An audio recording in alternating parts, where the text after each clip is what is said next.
this video, I'll show you how I created a game, got a publisher, earned 30,000 wishlists, and released it on Steam. My name is Danny, and I'm working on a roguelike game called Hollow Survivors. This is my game dev journey. It all started 2 years ago when I finally decided to stop wasting my time on social media and create my own game instead. I've always loved pixel art games, especially Hyper Light Drifter, so I set out to create my own version of it. I implemented a very small slice of the game, but quickly realized an action RPG like this is going to take so much time. At the time, Vampire Survivors was really popular, so I decided to pivot and make my game a survivor-like. The idea was to take the Vampire Survivors concept, but keep the amazing combat from Hyper Light Drifter. I worked on this version for a couple of months. I even created a video about it that did pretty well, got me a small amount of YouTube clout, and allowed me to make some game dev friends. Take note of that, because this will be important later. I finished the demo of the game, sent it out to my friends, and this was their feedback. Know your fucking place, trash. Fucking robots. Yeah, they didn't like it at all, so it was back to the drawing board. I decided to focus on the part that's really fun to me, which was the combat. I really love hitting and dodging stuff just at the right moment, and I decided my game will be mostly about that. The biggest roadblock to fun combat was the number of enemies on the screen. It was really hard to spawn enough of them to make the game challenging, but not overwhelming at the same time. Fortunately, I started playing Hades and their spawning system was amazing, so...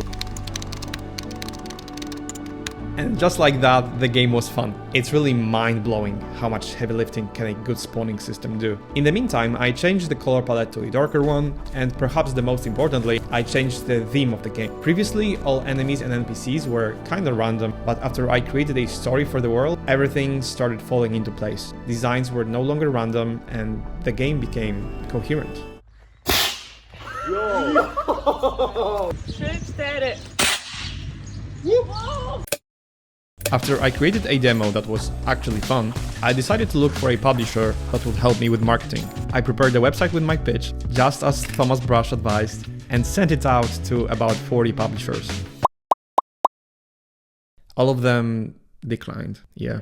Almost all of them responded though, which was a bit surprising to me. I want to especially thank Raw Fury and Arabit for taking the time to play the game and providing me with amazing feedback. I was very slightly heartbroken, so naturally I vented to my new game dev friend, the creator of Miniland's Adventure. He mentioned the game to his publishers, and they said it's pretty cool and were open to talking about it. I sent them the demo, hopped on a call, and after some back and forth, I had a publisher. I was a bit scared at first, not sure if I made the right decision.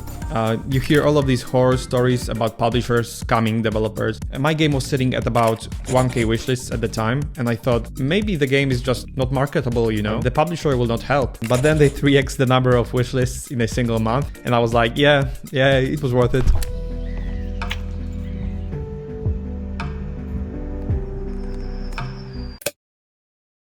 It was time to gain wishlists. For a non-viral game like mine, there are only a couple of ways to do it, and one of them is Steam Nextfest. I added some trees to the game to make it prettier, fleshed out the sanctuary floor, added 2 bosses, Gomenes the Skull King and Truma the Broken, and made sure that the difficulty on each floor is increasing by a good amount. I released a demo during Steam Nextfest, and the reception was really good, which made me extremely happy. In total, I gained about 3,000 wishlists over 2 weeks, which I consider a very decent result, and perhaps the most importantly, I got a lot of useful feedback on how to make the game even better. Okay, but I said that the game has 30,000 wishlists, so how the hell did we earn the remaining 20,000? The answer may be a bit surprising to you. We did it by releasing the demo. Yes, releasing the demo again. Back in the day, when you released the demo, the only way to access it was through the main game store page. It did not have its own separate store page, so it could not have been ranked in the new and popular tab on Steam, and this was a problem because new and popular is how your game gains visibility and therefore wishlists. The trick was to create a new Steam app, call it a prologue, and release it as a free game. This way the game could be reviewed, searched for, and appeared in the discovery queue. It also appeared in the upcoming tab, and if it was popular enough, it appeared in new and popular.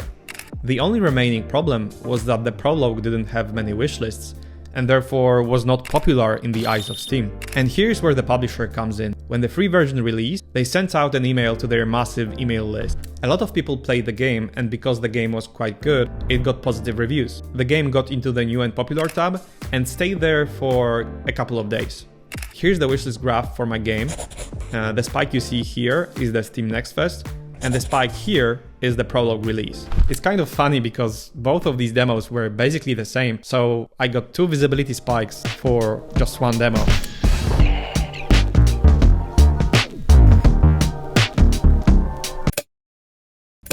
All that was left to do was to finish the game. And I have to admit, it was quite hard. All the fun parts were basically done, and I just had to do more of them. More biomes, more bosses, more enemies, more weapons, more spells, more upgrades, more dialogues. You get the idea. It was a grind. There were some cool parts, don't get me wrong. Like, for example, creating this flower floor that I always wanted to create but never had the time to. But for the most part, it was a grind. It was grueling, slow, boring work, okay? Not fun, do not recommend. Well, actually I do recommend, just know that it's hard sometimes, okay? That's all. After these 2 years, I'm finally at the finish line. I'll finally release my own game, which is what I wanted to do since I was a little child, and I'm 100% sure that I wouldn't be here if not for all of you guys on YouTube, on Discord, encouraging me, giving me feedback for the game. So from the bottom of my heart, thank you so much. Feel free to buy the game and leave me a review. It's not mandatory, but would certainly be helpful. And with all of that said, it's time to release the game.